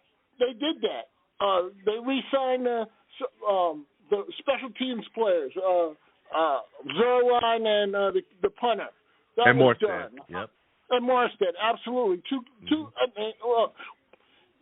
Three phases of football. We're looking all good in all three phases right now. Of course, like you said, but the focus has been the offensive line, protect Aaron Rodgers. We can't forget 4 snaps into the season, he goes down. We have to protect him. That was our primary focus. That happened. But I think I'm going to be a yes man tonight, Joe, because I'm going to be walking in lockstep with you. You have to draft a guy like Troy, the Washington tackle, because he can swing. Troy Fatano, exactly. He can play guard or tackle, or Faraga. He can play. He's a good player. The North Carolina had me going, man. His Brock Bowers argument was strong, but can't go there. Can't go there because, like you said, Tyron Smith goes down. If we draft Fontenot, then we at least have we can plug and play him. And he'll learn. So hopefully it won't be a season ending. It wouldn't be a season ending injury. Just 1 or 2 games. At least he can learn something from that situation, get some experience, and then move on. So you gotta love it, especially when the draft hasn't even got here yet. So we have options. Options are good in football. Like last year, I don't think we went into the draft with options. I think the entire NFL knew that we needed a tackle. That's not the case this year. We have options. Everybody say options. It's just like in college football, the triple option. We have the triple option too. We could draft a tackle. We could go for a skilled position player. Imagine if we had the ability to choose, and we could have alt, or we could have Marvin Harrison Jr. Now those are good options to have. Now I know that's another story, but the Jets are in a position to make moves like that, and that's exciting. Yeah.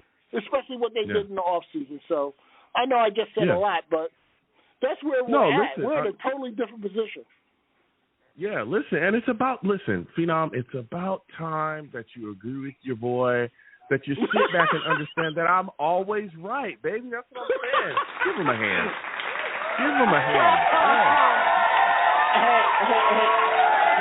Hey, Jeff. Not too long now, because I don't pay y'all for all of that. But I do like that Phenom has come to his senses and realized that your boy's always right. Look, I get it, okay? A lot of people want Bowers. A lot of people want Bowers, and I hear that, like you said as well. But the need along our offensive line, especially when you look at the injury history and when you look at, hey, they're both on 1-year deals, it's like, where's the future there? We know that Aaron Rodgers, or at least we believe that Aaron Rodgers is going to be here 2 more years. Both of these guys are on 1-year deals. So that means a year. You don't want to leave him unprotected, because we've seen what happens when your offensive line is not functional. Your offense as a whole will be dysfunctional. And that's the last thing that you want to see, right? Absolutely. Like we saw this. We saw dysfunction last year. Absolutely. Oh, my Lord. I don't ever want to see it again, right? So that's my thing. And, again, we'll continue to have these draft discussions, because, that time will continue to come, and I'll continue to have shows. But I get the allure of Bowers, and I completely understand that. But, my God, we got 4 tight ends already that we don't utilize correctly. We got Jeremy Ruckert. Hey, why don't we figure out how to use those guys before we draft another guy in here when there's clearly a need along our offensive line? That's just my thing. Agreed. And until today, I think the entire NFL knew before today. I think the entire NFL knew that we needed a wide receiver. Now that's been. Yeah. We could still use another young receiver too, because I think Mike Williams' deal is only 1 year as well. Correct? Yep, it's only 1 year. That's a fact. 1 year up to $15 million. That's a fact. Yep. So you're still going to need another young receiver somewhere down the line. So this draft is deep in wide receivers. If you can now get one, so and so they're going to make moves, and hopefully we'll see a quality wide receiver. Now, who that is, that can differ, but there's some guys out there. There's definitely some guys out there. Leggett, there's McConkey. There's some real, and not to talk about the big guys. It would be a dream to have a Marvin Harrison Jr. on your team, but that will require us not having our tackle. So oh boy. But there's other guys in this draft that you can get, and we're not going to be upset. We're not going to be upset. Yeah. We're not going to be upset. So, just a great time to be a Jet fan, though. Great time to be a Jet fan. It is, Phenom. Now, my final question, man, because you've been bringing some heat. Jadeveon Clowney, a lot of talk about him becoming a New York Jet. What are your thoughts about that? And do you think that he needs to be added due to the fact that, again, when you look at our pass rusher situation, we had Huff walk out the door for nothing. So are you thinking Jadeveon Clowney also needs to be a guy that Joe Douglas needs to lock in and lock up? After this performance, I don't think we could say that Joe Douglas won't go after him. So I would not be surprised. He everything this guy, he's a quality player. He gives us a pass rush. He can stop the run. He's a veteran. He still wants to win a Super Bowl. So he was with Baltimore last year, right? Was he with Baltimore last year, or was he with Cleveland? Yeah, I think he was with Baltimore last season. Yeah. So he kind of was tasting that champagne a little bit. Kind of thought he was going to taste some champagne last year. So maybe he's a mercenary like Dion was back in the day. He's trying to find. Well, Dion was different, but he's trying to find a ring too. So everybody's trying to get to the top, man, the mountaintop. So. I wouldn't be shocked. Let me throw a name at you, Joe, and see what you think. I know we talked about one of the other callers. I think Colin was talking about picking up a quarterback. I'm not thinking about him in any way, but a guy named Jordan Travis, quarterback from Florida State. Just a name. I thought he played really well last year, and I think he has some real talent. Late in the draft, that we could pick up a guy like that. That would really. Do us well, but I know that's not a primary thought. That's a really secondary thought. But I thought, I just wanted to hear what you thought about it. Yeah, I mean, I haven't watched that guy exclusively, but he's a guy that you're extremely interested. There's definitely some guys I think later on in the draft, like you were speaking about. Like I said, I'm thinking 4th round or later, 4th round at best, right? But probably later than the 4th round, we might take a flyer on a young QB to bring into the building just to see. But again, I'm still looking at the situation. Zach Wilson is still on this roster. He's still here, and I've talked about. I'm telling you. Listen, if Justin Fields, I think Mac Jones, Justin Fields, they just got traded. I believe Justin Fields was traded for like a 6th round pick. I forgot. I think Mac Jones was a 6th rounder, right? If we're moving through the show. Okay. Those guys are, to this point, have put together way better tape than Zach Wilson, right? If those guys are 6th round picks, then Zach Wilson is – you're not going to get nothing from him but a half-eaten bologna sandwich. I'm telling you. That's about all you're getting. And that's a bologna sandwich that was left out in the sun. Okay? I don't think you're going to get much of anything. I'm just saying. He's going to be traded to the CFL. They're going to try to get a deal for a CFL player. For Zach Wilson. Oh wow!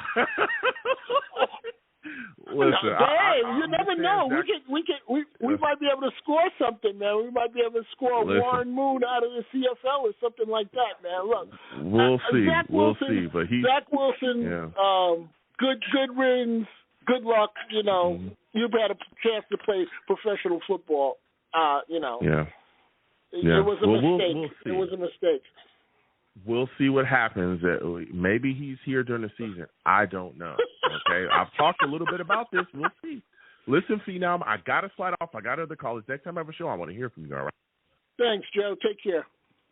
All right, you have yourself a good one. We're going to keep on moving and grooving, all right? Time for the show starting to close, but we got to get to Steve. Savages, I'm going to come back to y'all, see some questions. We're going to get to y'all in a second, all right? Bree says, Daniel Jeremiah, salutes to Bree in the chat. Bree says, Daniel Jeremiah's mock draft on NFL Network has us trading up with the Chargers to get Marvin Harrison Jones. What do you think, Joe? I don't know, man. I don't think that happens. I think that we need to gain draft capital, and especially with us having no second rounder, I think that would really ball up our draft. I don't think that he'll do that, but I do think that a trade back is more likely than us trading up, but we'll see. And if we do trade up, I think it'll be for alt. I don't think it's for a wide receiver, but that's me personally. All right. Salutes and respect to you, Bree. You always know I really enjoy talking to you. GVH in the chat says, Joe, looks like Becton and the Bengals won't happen as they got Brown today. Do you see a world where he comes back here? Would you be interested at the right price if he is humbled? I don't know if he comes back here. Maybe as a backup, maybe. But I don't think he'll want to do that to this point. I could see him coming back here if the price is right. Maybe Joe Douglas takes a flyer, but that price would definitely have to be right, if you know what I'm saying. Like, he's definitely not going to get paid money, a ton of money or anything like that. But there's some other options for him as well. I know there's other teams that are looking. Like you said as well, the Bengals were interested, but they grabbed up, Trent. Maybe they addressed another tackle position with him. Who knows? But I wouldn't close the door on Becton coming back here for the right price. Okay, so salutes to you, GVH. Again, keep putting your questions in the chat. Salutes and respect to everybody. Bree in the chat says, what an insult to bologna sandwiches. Salutes to you, Bree. All right, I'm just saying, if those guys are worth 6th-round picks, what the heck is Zach Wilson worth? And he's still here. I floated out an idea where he would still be here this upcoming season if he, signs maybe a 2-year extension, lower his cap number. Other than that, the New York Jets are just going to release him and eat $11 million in dead cap money for him. Keep him on the roster for the right price. 2 more years of Aaron Rodgers, and then you get a chance to challenge to be a starter with a young quarterback as well that the Jets are going to draft, and maybe another quarterback. Who knows? That sets you up in the right situation. But I'm telling you, nobody wants him, and he's been allowed to seek a trade as well. We'll keep getting to these lines again. 515-602-9639. Next, we're going to Steve. Steve, we're coming directly to you. For those of you that do not know Steve, he's a savage.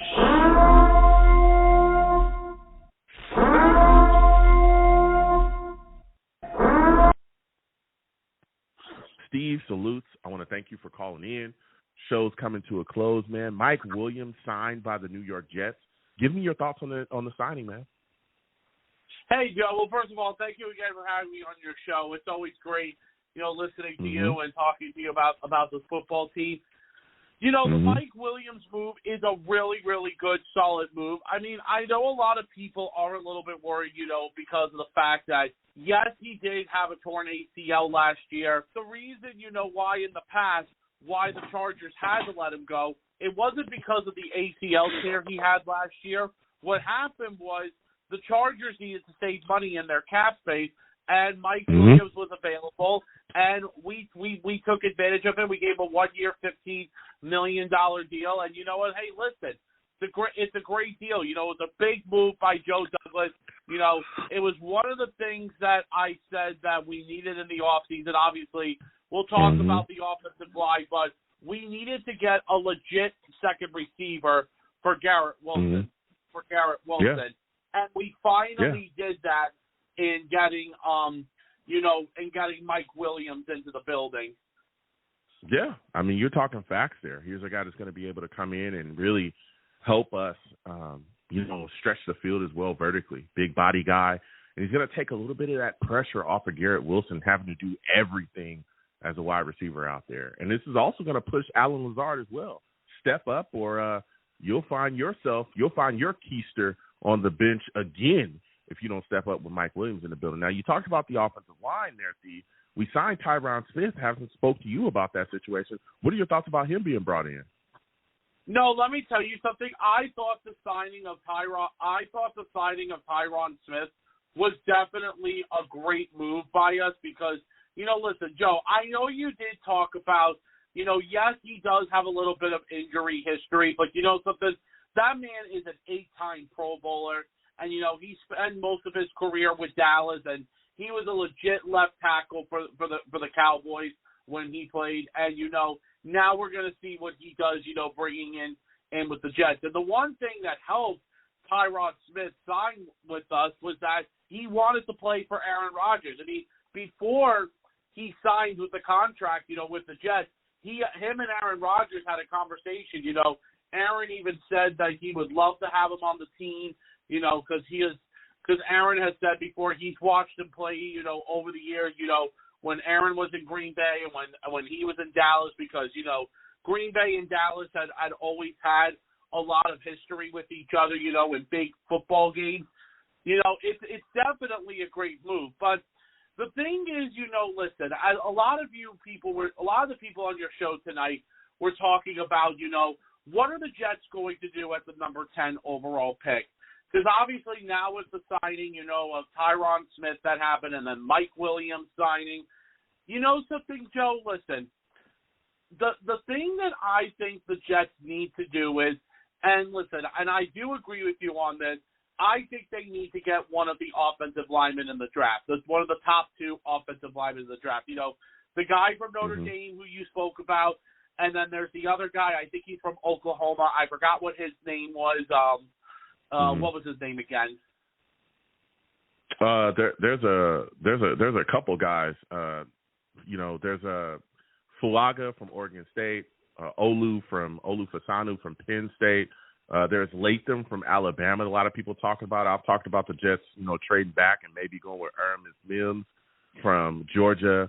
There's Fatanu from Washington, a lot of people like as well. He's more of a guard, but he's played tackle, so a lot of people think, guard tackles can come in and be, kind of. I know a lot of Jet fans were also talking about the receiver from Washington, getting him at number 10. I forgot what his name is.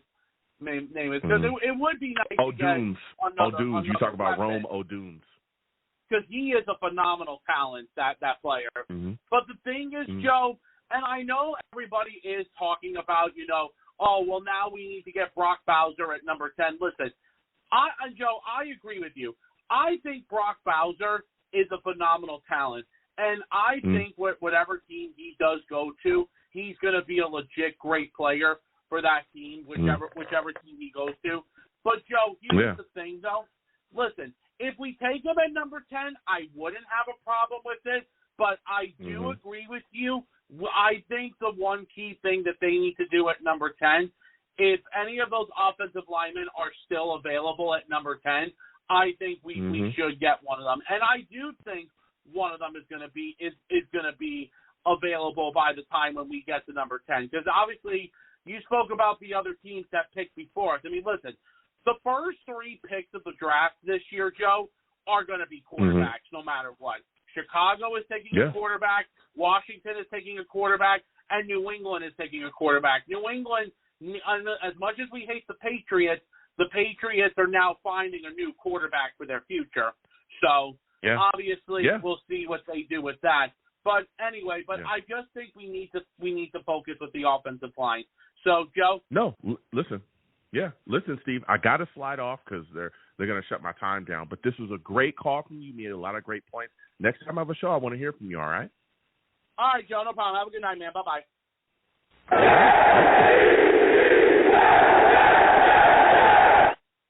Steve with a great call, man. You're talking all facts there. Look, it's been a great show. Going back and forth with a lot of people. But we've got to shut it down because, the talk people going to hate on your boy. So salute to all the savages. It's been a great time talking with y'all. And we're going to round out the show. Listen, I'm the man of the people. I'm here for the people. Let me show you to promote my Facebook page. Everyone go on Facebook, search The Long Beach Joe Show. Like that page. My content's up there. Go ahead and give it a listen.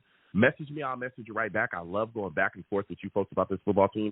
Also, leave me some feedback. I love hearing about what you folks think I do here on The Long Beach Joe Show. I am also on Twitter as well. Going over to Twitter, type in @The Long Beach Joe, @The Long Beach Joe on Twitter. Okay?